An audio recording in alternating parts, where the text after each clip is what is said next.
Hi, welcome to Air to Ground Farms. I'm Rich. And I'm Shelley. We are live on Monday night. Hi, we're going to go through a farm update tonight. And then we had such a great interaction last week about natural milk. AKA raw milk. We're going to dive fairly deep into raw milk. We love the interaction with you guys. So if you need or want to take this discussion someplace else, feel free. We love reading the comments and going through them. So hi again to everybody. I'll go through some quick comments here just to go through some hellos. We have Carol with us this evening from rainy Pennsylvania. Really enjoyed your milking video. Oh, that's awesome. Hello to you. Yeah, hello, Carol, and thank you. We actually enjoyed making that one. Farmhand Huck says hello from the hilltop. What's Hey, up, guys. Huck? Hi. Air to Ground Farm. Oh, that's me. Oh my gosh. Hello, Air to Ground Farms. Hello, Air to Ground Farms. We've got Ryan from the Farm to Table show says, hello, friends. Hey, we really enjoyed the time we spent with you guys on Saturday morning. If you missed that, you can catch it on their YouTube channel, the Farm to Table show, or on our YouTube channel on the Duster Mud podcast channel. Yeah. And it was a really good, I don't know, it was an hour and 10-ish minutes conversation. And then Ryan kept going a while after we had to leave and go to the store. But yeah, that was a great conversation about great regenerative farming and how a small farm operates, under these conditions. It was really good. It was great. And they surprised us with some intros from our video about transitioning our life from fighters to farming. Yeah, they did a great job putting that together. It was a really good conversation. Thank you guys for hosting the conversation. It was a really good, it was fun. time. We've got Anna saying hello from Lakeland. Good evening. And we have Hey Y'all from Kim Markham. Ready to see your sweet faces and learn new things. Okay, if you're new here, that's my mom. Anna says, yes, I thought the milking video was good. I learned a couple of tricks. Oh, awesome. I always like it when somebody gets some value out of it. Yeah, for sure. That's great. Let us know what tricks you learned. Becca says hello from the top of the hill.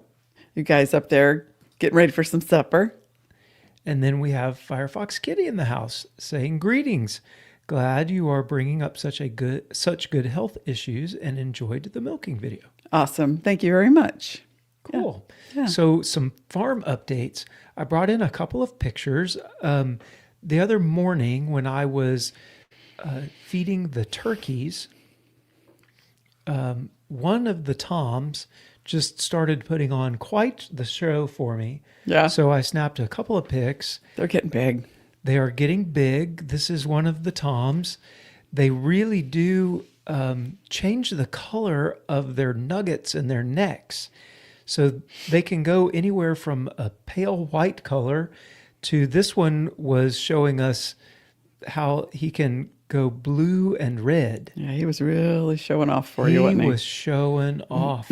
Is that the big one that's out there? Yeah. Kind of He's sort of dominant. He rules the roost pretty much. And he was saying that I think that I see you. That's what he was saying. I see you. I was getting in on his territory. Yeah. Those guys are leaving. So this is, what is today? October the 12th? 13th? Something like 13th. that? 13th. When you farm, it's hard to know what day it is. So 2 weeks from today, those guys are getting on a livestock trailer because that's what it's going to take to get them there. And they're going down to the processor. They will be, a lot of people ask us if we're going to do wholes like for Thanksgiving. We've got a couple that we're going to do that way, but we're leaning more towards doing like turkey breast and ground turkey, maybe some turkey sausage. We have a large population here that has a condition called alpha-gal syndrome. It's a tick-borne disease that makes it to where they can't eat red meat of any sort. And so they really lean on poultry and anything, fish and things like that. And so I think we're going to go that route with the majority of the turkeys this year. Yeah. We have a couple of more comments we can get to. Ryan saying it was an absolute pleasure to have you guys on. You were Awesome. perfect guests. Oh, thank Oh, you. thanks. We've got a hi, y'all, from Central Texas from Xana Brooks. Hi there. We have Mare saying, today is Thanksgiving in Canada. Oh, Happy Thanksgiving. Happy Thanksgiving. Okay, what are your traditional foods for your Thanksgiving? Do you do it similar to us and have a big feast? What are your traditions? Let us know. Yeah, for sure. And then we have Kevin and Sarah from Living Traditions Homestead Hi, with friends. us tonight. Hi, friends. Say very patriotic turkeys with their red, white, and blue. Yes, they are. Yes, they are. Yes, they are. Mm-hmm. Yeah. We could probably get them signed up, recruit them for something. ICE is recruiting. They are like big time. Yeah. That home defenders or something. 20,000 applicants. Yeah, that's crazy. Just a couple of weeks. Yeah. Yeah. Carol says your Tom turkey has a face only a mother would love. I know. They're so prehistoric. They Yeah, for really sure. do look like they are from the dinosaur age. Not quite as bad as the guineas. No, the guineas have that horn on the top, and they're hideous. They're quite prehistoric. Yeah, they are. Our sows are looking like everybody is bred, which is a good thing. We have one that seems to be further along than the rest, and the rest of them though are I'm thinking they're Need bred. to hurry up. They do need to hurry because the weather is going to start getting cooler.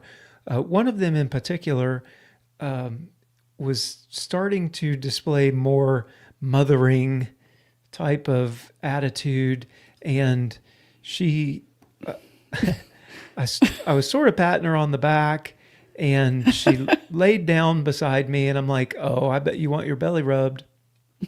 So I gave her a bit of a belly rub, and then I said, "I bet she would let me just sit down right there on her and use her as a chair and rub her belly like that." Look at her And face. Her face. She is just looking like she is happy. She closed her eyes and smiled, literally. That's great. She was happy. having such a good time. Yeah, she weighs probably almost 500 pounds. That one, she was one of our thinner sows, but this past like 3 to 4 months, Yeah. I bet she's 500 pounds. Yeah. She's But so you don't weigh nothing to her. Like they all. Oh no.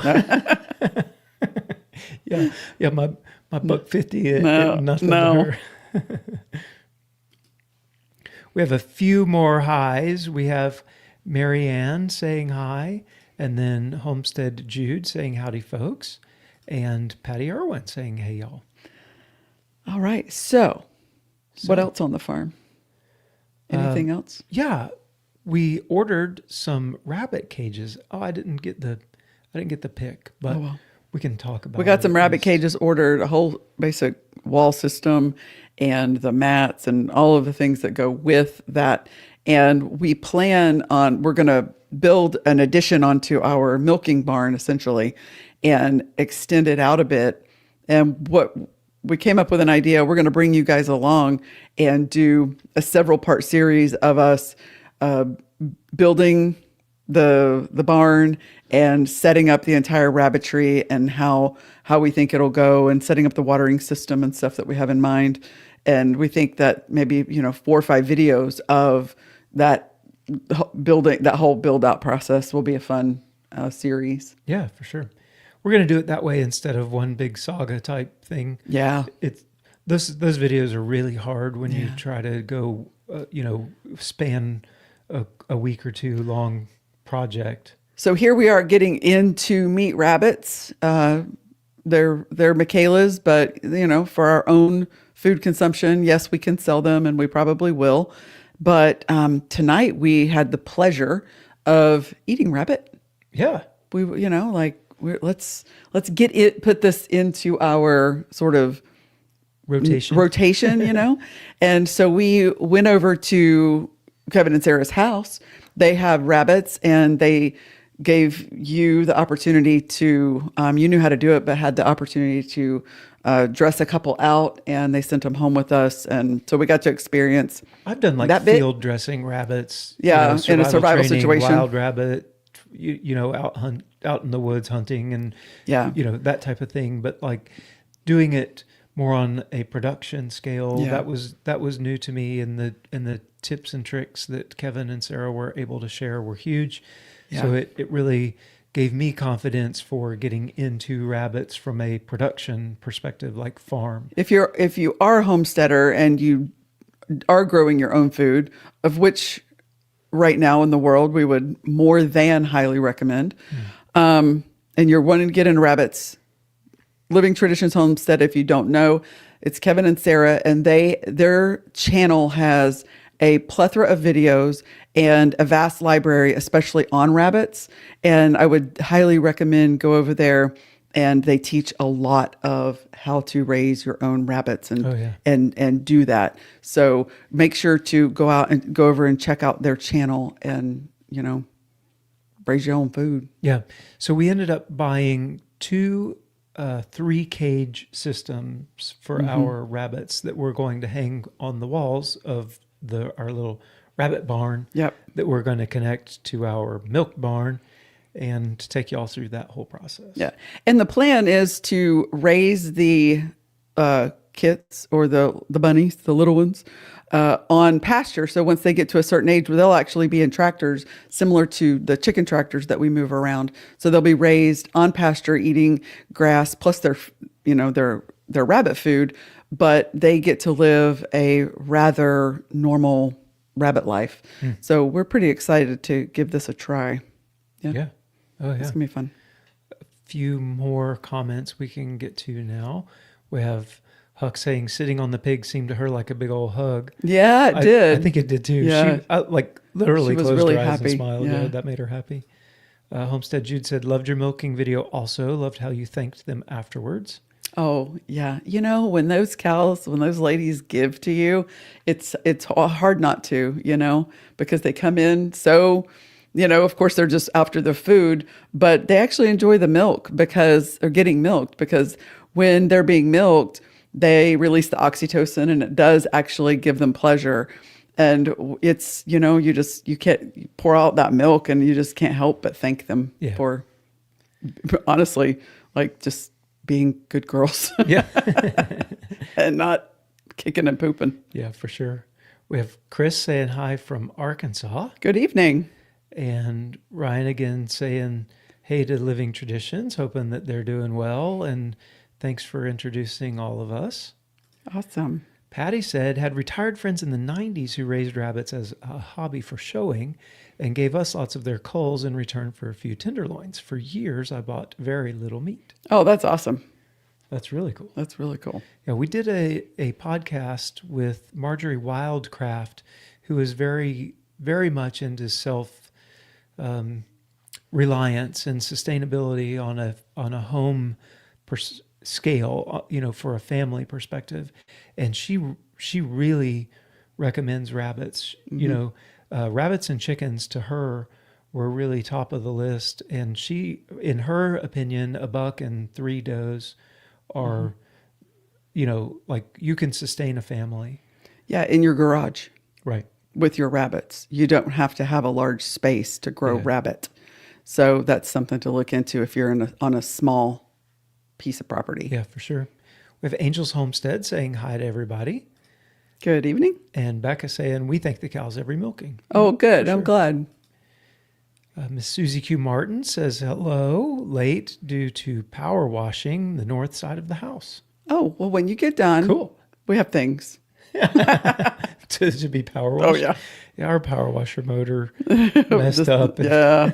Things need done. We do have things that need to be done. And then Jeannie Kinlan says, hello from Nebraska. We got people from all over the place here, and we're so happy. That is so cool. And, while we're getting into rabbits, for sure, and there's always something new to learn, one thing that we have learned over the past 4 years, and especially the last 3 years, is a lot about raw milk, having to deal with raw milk, how to market it, how to sell it to people, what we can and can't do. And the list is kind of long on that. And we just wanted to share with you guys, based on the conversation that we had last week about the dairy cows, and just dive deeper into some of the what-fors of raw milk tonight. You touched last week a little bit on when it became illegal, or not, when it became illegal, but when we started pasteurizing milk. And let's just touch on the history and then go forward from there. Okay, so what happened is with the Industrial Revolution, the people left the farms. Right. And when they left the farms, the food had to come to where the people were. So it used to be that there were small family farms scattered all around the country. And, you might have milk and your neighbor has pigs and your other neighbor has chickens, and everybody, it was very much community lifestyle when it came to food. But as people consolidated into the cities, the food had to come to them because there weren't refrigerated trucks. Like there wasn't the ability to transport food, especially something like milk, safely. You had the milkman that could deliver milk to your house, but that was coming, a short. It needed distance. to be able to go a short distance. So to travel, if it's milked early in the morning, it needs to go somewhere pretty quickly. Yeah. Yeah. So what they did then is they moved the cows into the cities, which is not the environment that a cow is designed to live in. Yeah. And cities aren't designed to handle that waste. Yeah. Right. And so they moved these cows into buildings. So there's no grass. No, they moved them into the buildings, and the buildings themselves, they called them swill dairies or slop dairies, and they fed them a waste product from brewing different whiskeys, which was not a food that the cows were used to eating, and the cows just got sick. And because it was so consolidated, the sicknesses just sort of spread in those dairies, and TB. Yeah, a lot of people ended up getting sick from it. Typhoid and tuberculosis. There were a lot of babies, children that were dying because of the different diseases that were in the milk coming out of these putrid swill dairies. Yeah. So Louis Pasteur, he came up with or discovered the fact that if you heat something up, it kills the bacteria. Right. That was, it had been a couple of decades earlier. Yeah. And he really came up with that process for wine, for getting rid of some of the bad bacteria that was in different drinks. And they started using that process then on milk, and found that all of these diseases were killed as the milk was pasteurized. Yeah. So by 1908, Chicago was actually the first city, I think, to mandate that pasteurization needed to happen on the milk. And they said, you're not selling your milk unless you pasteurize it. And when they did that, kids stopped dying because it killed. Now the cows still lived. The cows were still sick cows. The milk was still sick milk, but they were able to heat treat it, and it killed all the bacteria. The kids could still eat it or drink it, and they stopped dying. And that was a wonderful thing. Yes, we're proponents of raw milk, but under certain conditions. Yeah. New York City followed in the early 30s. The federal government made some laws then. And by 1987, which we were surprised at how recent it actually was. I know. I thought that they had made it a law way before then. There were different laws, but in 87... Like regional. Yeah, but even federally, but in 87, they made the interstate commerce, so selling unpasteurized milk across state lines, became federally illegal. Yeah, under FDA regulation. There was a lawsuit, the Public Citizen versus Heckler, and that lawsuit brought about the FDA regulation with the raw milk. Right. And that's where we stand today, where it is illegal to sell raw milk across state lines. Right. Once you cross the state line, you are now in federal jurisdiction, and federally it is against the law to sell raw milk. Yes. Yeah. Now, where do we go from here? Well, some science. Okay. So raw milk can carry diseases. Sure. As was evidenced by all of the people getting sick. Mm-hmm. Yeah. It was, but it was the conditions that the cows were living in, the milk was being processed and the way it was being handled, that was that was causing the mass diseases. Right. The cows themselves, like a cow standing out in a pasture, that milk is generally fine and clean and wonderful. But whenever you take a perfectly fine and clean and wonderful animal that makes amazing food and you put it into a really, really bad conditions, you're going to get salmonella in the milk. Yeah. You are. You're going to get, Campylobacter, is that one in there? Yeah, one of them. Yeah. And various other bacteria that humans really don't need to ingest. But under good, clean, sanitary environment, the fact is, whatever little bit of bad bacteria there might be is handled by the good bacteria. And I think you mentioned that last week. Right. And, there wasn't a need for these kinds of laws before bringing the cows into the city because they were in the environment that you were just describing, mm-hmm. right? They were standing in the pasture. Yeah. We weren't losing lots and lots of children due to these diseases. So it was that act of bringing the cows mm-hmm. into these unnatural and unsanitary conditions. So big dairies, such as some of the ones that we know of down in South Florida where we're from, where you got 1,200 head of cows underneath one barn, standing on concrete like their entire life under lights. Would you drink raw milk from there? No. I didn't think so. No. So it's under certain circumstances where the milk is coming from would be the only, that tells you yes or no whether or not you should consume raw milk from there. Large dairies need to be pasteurizing their milk. I think that maybe there are some that have very clean and sanitary practices and beautiful, amazing, healthy cows. And I'm sure that exists, but by and large, when you go to the store and buy a gallon of milk, you're not getting milk from a dairy, right? It's all put together before it's processed and bottled. Mm-hmm. And so you don't, even if one if one cow's got mastitis, it's just going in the tank. Yeah. And then that tank gets pasteurized. Right. The whole thing. Right. Got it. So I think there is a place still for pasteurization, but I don't think that precludes a small farm from producing a high quality product that should, in my opinion, be legal to sell. Anywhere, everywhere. Right. Got it. Or, if you have two consenting adults, which is what we talk about in our podcast this week, make sure you guys check it out.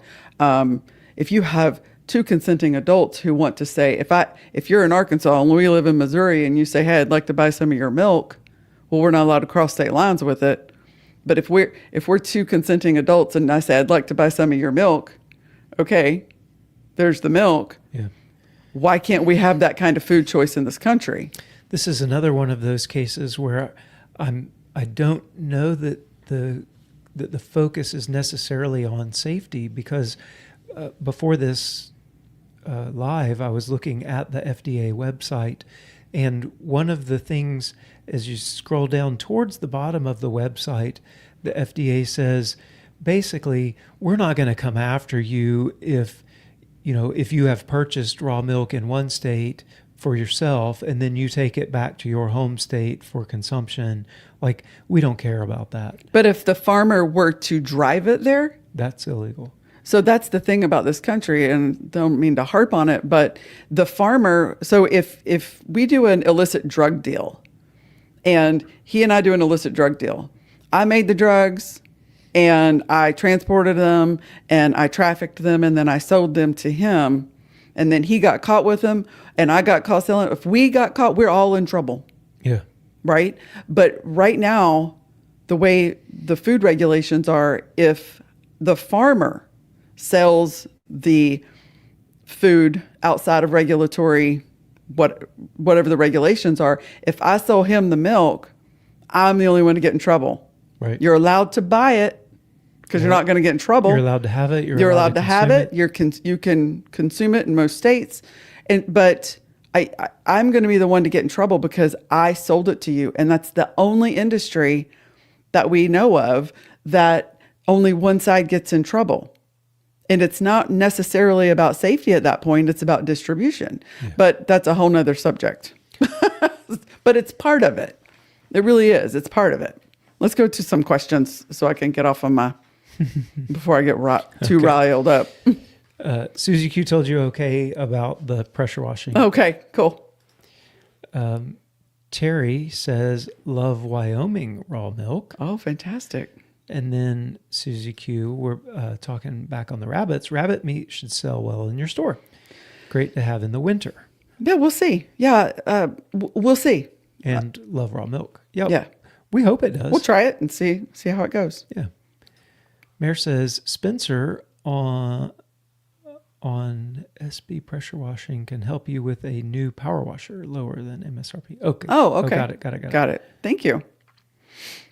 Firefox Kitty says, years ago, we had a breeding pair of rabbits, but never had baby rabbits. They ended up dying of different causes. Watching Living Traditions playlist, I found out what we were doing wrong. Oh, yeah. They're a wealth of information. Yeah, they have 2 playlists, I believe, 2 rabbit playlists. Jeannie says, I ate rabbit meat once. It wasn't bad.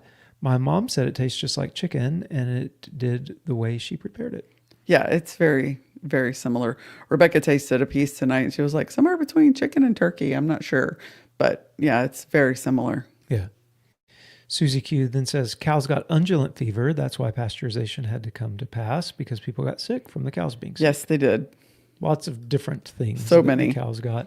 Carol says, I'm curious if someone needs to shake the natural milk before drinking so that the cream mixes within the container. Yes. We do.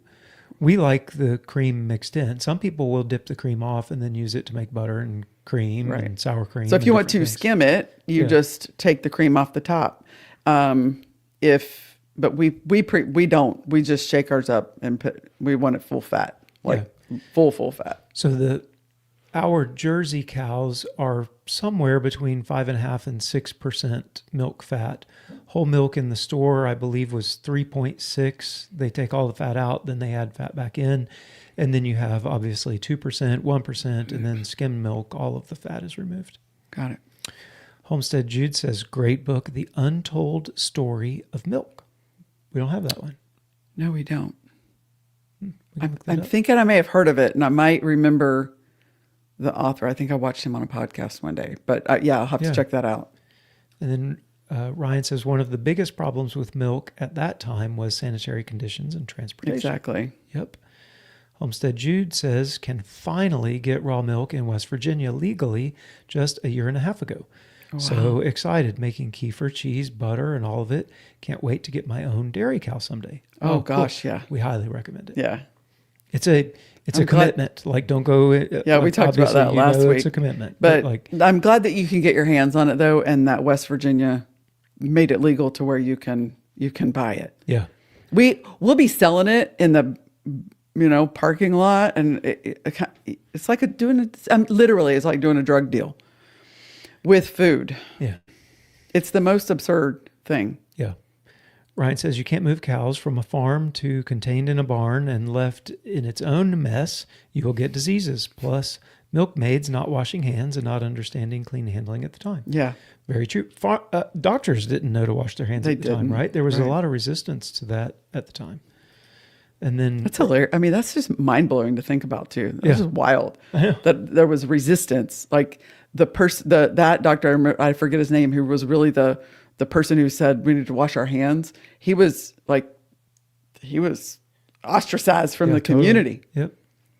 And Ryan says, food freedom. Yes. And informed consumers should be able to buy from a producer without the government interfering. Check out our podcast that will be out on the Dust or Mud podcast channel Wednesday morning. Yeah. That is the basis of the podcast. Anna says, does anyone know what happened in the case of the Amish farmer that was brought into court for selling raw milk? That's Amos Miller in Pennsylvania. And the federal government has dropped their charges against Amos and has said that it's okay for him to sell his milk because he has an organization called a private membership association. You will often hear it referred to as a PMA. Yeah. So because he is a PMA, he is currently being able to sell his milk outside of Pennsylvania, but I believe he ships it. Yep. But because of the PMA now. In Pennsylvania, the Pennsylvania government is still pressing charges against him, so he cannot sell his milk in the state in which he resides. Yeah. They've really done the make an example out of you, and there's a whole lot of details in why they went after him, why they've been going after him for so long. He's really been trying to circumvent the regulations, and he has been, but through loopholes. And so they got him on some loopholes, and they have been making an example out of him and making a lot of people fearful. Yeah, the private membership or association is a loophole that a lot of farmers right now are trying to use to sell their products to consumers that want to purchase those products. We seriously considered setting up a private membership association before we opened the store. We were trying to figure out how do we get this stuff into people's hands? How we wanted to do business. And we talked with a farmer from New Melly, Missouri, and he had just spent a couple of days in jail due to his private membership association. And the judge in his particular case ruled that he was not private. In fact, he was public. And all it took was that judge deciding that, and then he got thrown in jail. And he was not given a trial. He was not charged with a crime. He was just detained in jail, and he was left there. The judge told him that when he said that he would stop selling raw milk and change a couple of the things that he was doing in his association, then she would let him out of jail. It was bizarre. Wyatt. Wyatt. It was bizarre. Like, this is the United States of America. And they held him. So anyway, bottom line is, we decided not to do that. That's not for us. Yeah. We do follow regulations. While we wish a lot of them would go away, and we believe that we should have food freedom and be able to have free choice in the food that we buy and sell. We're not gonna break any of the rules that are currently existing. Yeah, because we're not going to jeopardize our livelihood. It was really arbitrary that the judge, the word is commerce. If the judge in the case determines that the product has entered commerce, then you're no longer private, you're now public. And the judge said, no, this is commerce. And as soon as she made that decision, then he was no longer covered by a private membership association and the rules therein. And she just put him in jail. And he sat in jail. His wife, his kids were like, what's going on? And until he said, I'll quit, I'll let the inspector into my business. Yeah. If you're wondering what the private membership association, the history behind that is, in the 1960s, during the Civil Rights Movement and Act, country clubs in the South came up with the plan of, well, we'll become private. We are no longer open to the public, and therefore we can choose who we will and will not allow into our establishment. And so when they came up with being a private member like speakeasies are the same. Yep. You have to be a member to come in here to participate in whatever it is that we're doing. And whenever you are a private association, that is covered under the Bill of Rights or one of the what's it, the Bill of Rights? I forget. It was an article in the Constitution. In the It was like Constitution, Article 19 or something. there is a private association defense in the Constitution. Yeah. So you can do that, and so that you're not always in the federal public. I don't want to do business with everybody. I'm just doing it with my little group here. And so when they did that, they could say who could and could not join their country club. And so the food groups, the food freedom movement, they've said, well, fine, we'll just be private membership associations, and then we can do and sell our food the way we want to. And it's working. Ish. The problem is the federal government has way more time and way more money than any small farmer that has made themselves a PMA. Yeah. So you might be totally legal and you might still, like Wyatt, end up in jail. Like, we had the weights and measures people come out here just about eggs one time, and nobody ever wants the farmers don't want, and you probably don't either, want people from the government just showing up, and when they want to show up, when the FDA or when the USDA wants to show up, and those guys, they show up and do what they want. And if it's raid your refrigerators and dump out all of your milk in front of you, they can do that. And they and we don't want to play that. Yeah. So we live by the rules. Patty, moving on. Patty says, I just love the way Seth Larson raises his rabbits in a warren next to his house. Oh, cool. Cool. And then Trisha says, hi guys, one of my favorite topics, preach it, sister. No, getting on like soapboxes. Ryan says, if it was about safety, you wouldn't be allowed to consume it under any circumstances. Correct. Right. They would make it an illegal substance. Yeah. Angels Homestead says, I have to drive 45 minutes to get my raw milk. I bet you do. Yeah. Ryan says, we get real milk and milk products legal to sell retail third party in Arkansas, working on it in Oklahoma. Or we got it that way. Oh, okay. Cool. Yeah. Tricia says, particularly ironic when you meet up for your milk deal in front of a legal pot shop. See, that's the thing too, right? Yeah. I passed 3 dispensaries, a vape shop, and Lord only knows what else to get to a parking lot to sell some milk. Right.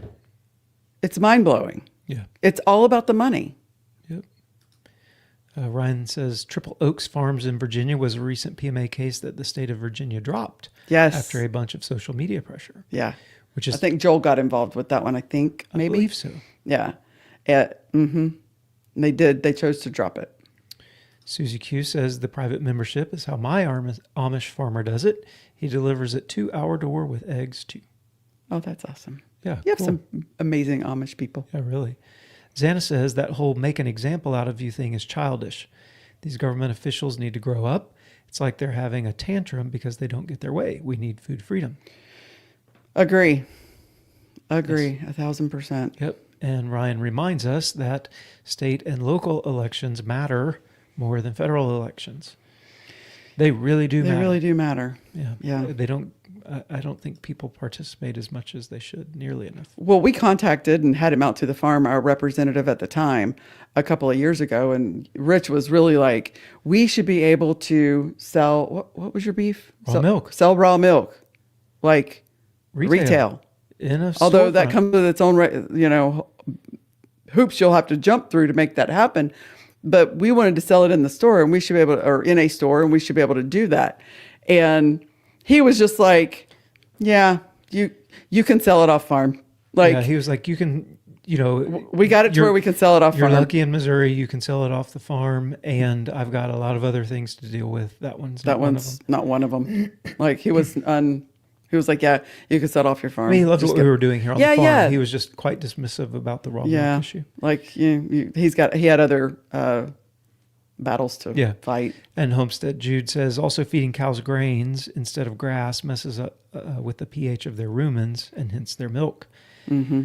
Add that to the horrific sanitary conditions, and yes, industrial milk should be pasteurized. Yes, it should. Yeah. We're there. We're there with you. Mm-hmm. All right. Okay. So, man, the current legal landscape, we've been talking legal, but some things I guess we could highlight there is some states are moving to relax regulations on raw milk, just like was mentioned with West Virginia, while some states are moving to tighten regulations on raw milk. Like North Carolina. Like North Carolina, where they're trying to make it totally illegal. Like right now, I think Louisiana and maybe, I don't remember if it's New Jersey or Delaware, one of those states up there, like you can't do it. So there are various ways of buying raw milk across the country based on whatever they have come up with for, appropriate distribution. So in California, you can buy it retail in the store. Right. In Missouri, you can buy it off farm by the half gallon in whatever container they sell it in. And we can deliver it. But we can't have a distribution point. Right. So there are some that is off farm only. You can't deliver. Right. Some, state of Florida, you can't sell raw milk per se, but they have very loose pet food laws. So people in Florida, and it's a loophole and everyone knows they're doing it, they sell it as pet food. And on the front of the jug, it says not for human consumption, but it's raw cow milk. And what am I to tell you what you do with it when you take it to your house? So there's the pet food route. So they literally have to go buy not for human consumption pet food to put in their refrigerator. Some places do herd shares or cow shares where, we could take our cow, if we lived in one of those states, we could take our cow, split it into, 10 shares, and each person who owns a share gets 1/10 of the milk of that cow. Right. So that's what North Carolina has right now. Mm-hmm. And I think Virginia is a herd share state as well. And North Carolina is trying to take that away and just make raw milk completely illegal. Right. So in 2025, the legal framework in the nation when it comes to raw or natural milk is really confusing, and each state, really almost every state, has something slightly different than the other states. Like it's almost that there are different things, for every state, because like Missouri treats cream differently than some states do. Like there's a whole lot of intricacies to each state law when it comes to it. Your mom says, I think our country has bigger things to handle than natural milk. Right? Yeah. Right. And Ryan says, if California can figure it out, what's really going on? They have raw farm out there. And I forget his first name. His last name's McAfee. And he is a long-time dairyman. And he worked it, and he went to D.C. He's worked with the legislature in California. He does it on a large scale for raw milk. He does it on a large scale, and he got it passed. Like, he's a big advocate. But it took him years. He's advocated for everyone. Yeah. But he was able to get it passed in his state. Of course, when the bird flu thing was going on, they shut them down until they could prove testing and get the bird, whatever, with all that mess.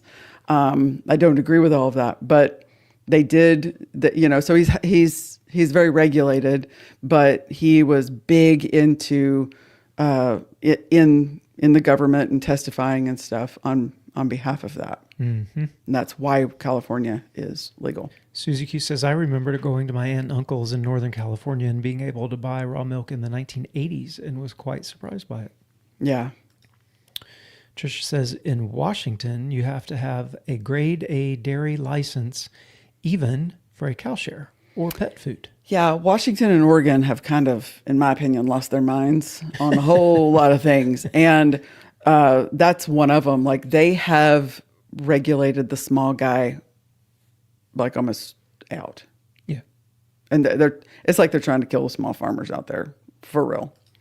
And then Mayor says the stable I rode at had ties to the medium prison annex, and raw chocolate milk was the best I've ever tasted. Oh, wow, that's cool. Yeah. Huh. I was reading today, there were some prisons that were basically being self-sufficient with their... Maybe someone had commented on... Is that what it was? Was it one of the comments? Yep. That a prison was being self-sufficient with their dairy and their gardens, and the local dairymen put a stop to it because they were competing with the sale of raw milk, and they, the dairy was having to pay for labor, and the prison wasn't having to pay for labor. It's crazy. So, yeah. So they made him buy it. So, and Tricia says, yes, you're 100% right. It's horrible. So here's the thing too. So we see raw milk as this like freedom. First of all, well, let me back up a little bit. Why raw milk? Well, we kind of talked about it last week. It's got it's got the enzymes, it's got the natural bacteria, it has the bioavailable vitamins that our bodies can actually use, and all the good stuff that goes with it. Outside of that, to me, it's sugar water, because you've just stripped it of all of its nutrition whenever you take it up to such a high heat. So that's why to drink raw milk. But raw milk has become this like bastion of freedom, or the poster child of freedom. A lot of the libertarians and freedom-minded people are kind of rallied around raw milk because it's this like, I should get to choose. Well, I think it's the dichotomy, the silliness about how far apart it is, where recreational drugs are becoming legal, but they hand out needles in cities but natural milk is not legal, right? And it's like it's just this thing that your brain, just like you were saying, you drive past 4 dispensaries and a tobacco shop and a liquor store, and so that you can, but you have to sell your raw milk in the parking lot. There's this thing that just doesn't quite make sense to any of our brains, I don't think, that it is, you can do all of these other things, but you can't do this with milk. And it's like milk is a child's drink. Mm-hmm. So there's this, what do you mean I can't buy or sell milk? Yeah. And I think that has something to do with, like, yes, there are health benefits. Yes, there's commerce discussions, but like just the why raw milk as a symbol of food freedom, I think it's because it's just so silly, because it's milk. Well, we came across a really good quote. Freedom means accepting risk with responsibility and trusting local relationships over federal regulations. And that really just kind of sums it up. We do accept risk because we're taking responsibility. It's my responsibility to keep myself and my family safe, and to choose the right source for the food that I'm feeding them. And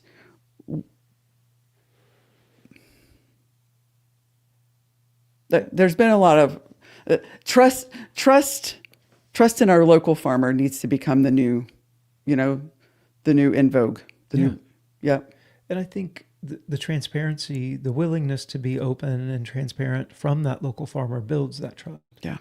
So I think, as the industrial farms have, wire fences and barbed wire around their, houses and barns that, no pictures allowed, you can't come in, there is not a feeling of trust there. Right. So I think as more and more of the food system has become commoditized and industrialized, the whole idea of transparency is gone.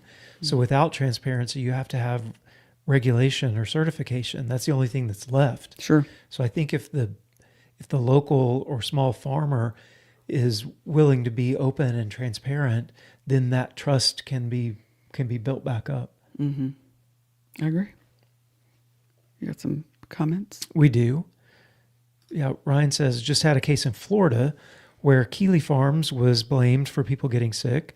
Florida Department of Health never went to check the farm or even notify the farmer. 21 people in 8 months with no health department. We actually talked about whether or not we were going to discuss that in our live tonight. And that was the thing, was like, they never tested the milk. They blamed the farm and put it out on, social media even before the farm even knew that there was an issue. Yeah. And the fact they never tested the milk. Yeah. They made assumptions, and then they blasphemed them all over the place and ruined. I'm sure they'll probably recover, but yeah, some people rallied behind the them, farm, but right? I'm sure some people went the other direction. See, but that's why you don't drink raw milk. Yeah, just the idea, like if you thought something were an issue, you would test it. Yeah, and they were never tested. And Ryan says they just blamed them and went public on the news, etc. No actual evidence. Yes. Homestead Jude says, why is raw milk so demonized, so frustrating? I think it's about big dairy and money. We had a longtime commenter the last time we did a podcast on raw milk, and he made a comment to us and said it's not actually the big dairies, it's actually the medium guys. The big guys are too big to worry about us. Yeah. We really don't matter. It's those medium-sized dairies, those few hundred cow dairies, where they have to spend as much money as the big dairies, putting in all of the systems that the regulations require. Us as small farmers cutting into their customer base a little bit actually matters a lot more than big us dairies. to Walmart. Yeah, than us to whoever's supplying Walmart. Right. Yeah. So I think it's probably more medium-sized dairies from what we. Well, he's also a farmer and a dairy person. Yeah, and organic. And then Ryan responding says the smear campaign has been going on for 100 years. Total propaganda job. But yes, big dairy companies and big dairy associations are a big problem. Yeah, for sure. Susie Q says, this is so true, Shelley. Until the lawyers get involved, then government, it's a sad affair. I'm for food freedom at your own risk. Yeah. Consenting. Yeah. Hey, informed consent. Yeah. I want to know what's in it. I want to know what you did to it. And then if I choose it, I choose it. Yep. Homestead, you say yes. Transparency from the local farmer who will let you come in and see how he or she does business. Yeah. Jeannie says that prison you were talking about was in Nebraska. My husband is a retired prison administrator. The local dairy businesses hired lobbyists to put them out of business. That's crazy. That is crazy. Yeah. Carol says, since natural milk is sold in glass containers, what is the best way to clean the containers out? Use a dishwasher? A dishwasher works, yes. We do have too many jars we don't use a dishwasher. We have that media, like if we had any more jars, we would need an industrial dishwasher. But as of right now, we have a 4-bay commercial sink. We have a stainless steel sink that came from a restaurant. Wash, rinse, sanitize. So that's system. What we do, and we hand wash them and then sanitize, rinse them just like you would for a restaurant. And we use ball mason jars. We use glass because it doesn't hold. It's not porous. It doesn't hold any contamination in it. And we can actually get them clean. We've thought about doing plastic, but we don't really want to add more trash to the situation. They are more expensive because you're just constantly having to buy them. And a lot of people don't want their milk in the plastic because it changes the flavor. Yeah. Microplastics, all that, PFAs. yeah. And then Ryan says it hadn't really heard it like that about the medium dairy people. Yeah, we hadn't either. And when he educated us on it, our eyes were open. We were like, oh, that makes sense. Yeah. It's the medium guys. Yep. Yeah. So about the jars, and we'll hurry up and get closed here. But responsible raw milk practices. If you're going to go find a farmer who is selling raw milk and you want, or even if they have to label it pet food down in Florida, what are some of the things that you're looking for if you're getting into milking, how to care for it, just some basics? I would want to see the cows. Yeah. Yeah, where are they? Where are your cows? Are they healthy? Are they out in the field? Are they on grass? Do they eat natural things cows eat? Right. That would be a big one for me. Is what is the health of the animal that's producing this product? Yeah. That I think that would tell you a lot. Yeah, absolutely. And how often do you clean your machine? Making sure that it's on a regular basis. And, whenever you ask the farmer how they do things, all you're doing is showing, hey, I care about what you're doing. I understand the relationship that we're building here. And I am assuming risk. So I just want to have the conversation, not really anything accusatory, but hey, what are your practices? How do you clean the jars? How often do you clean your milk machine tubes? That type of thing. How quickly do you get your milk down to below 40 degrees? What are your cooling practices? And how cold does it stay? It needs to get cold as quick as possible. And then recommendations on, some people will say, use the milk, within 3 to 7 days. Okay. Well, our milk will go like 2 or 3 weeks, our milk will go longer because everything is so clean. The cleaner the environment, the longer the milk lasts. Yep. Right. And so those are just some questions. And what Shelley's talking about, we've had so many milk customers that ask us those questions, and it is not offensive to us. And if they continue to ask the questions, we follow that up with, why don't you come out and milk with us one day? Yeah. And we've had quite a few people that come out and want to see the whole process. And we take them through the entire process. They go out in the milk barn with us. We let them brush the cows. I mean, they become part of that process, and then they leave going, oh, wow, I'm comfortable with this. Yeah.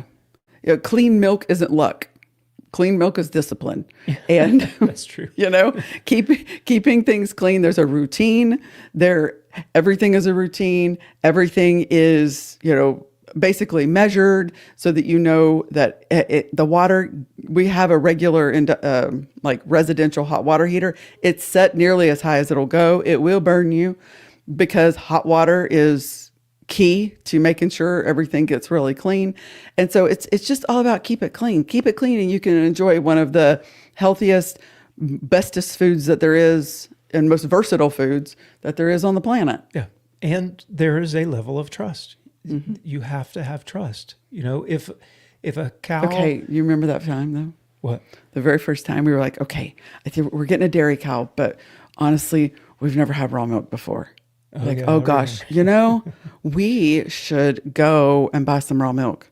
So I'm like, well, I'll find some nearby. So I found some nearby, but it wasn't really that close by car. It was like half an hour down dirt roads. But we went up to this little homestead and bought a gallon of raw milk and took it home, and we kind of looked at it for a little while. He was like, are we sure? We could, so we were living in that headspace. We didn't know these people. There was no trust. Yeah. There was no information. It was just, we'll give it a try. We need to taste it. We need to at least taste it. And yes, we were fine with it, and it was wonderful.